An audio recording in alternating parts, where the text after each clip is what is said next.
Dans 6 mois, les États-Unis accueilleront la Coupe du Monde, mais plusieurs Africains pourraient ne jamais voir leurs équipes jouer en direct. Les États-Unis ont élargi leur interdiction d'entrée pour certains pays.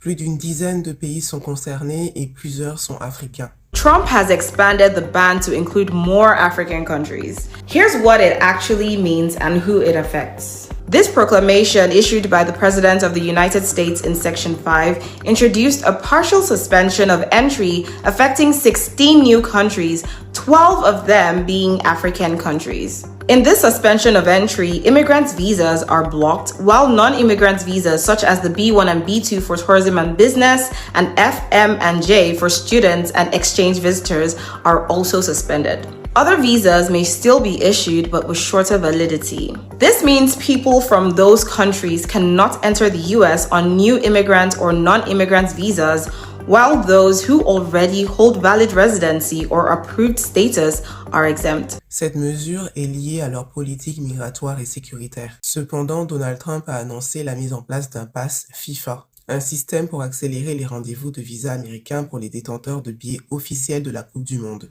Théoriquement, ça facilite l'accès, mais ce n'est pas un visa garanti.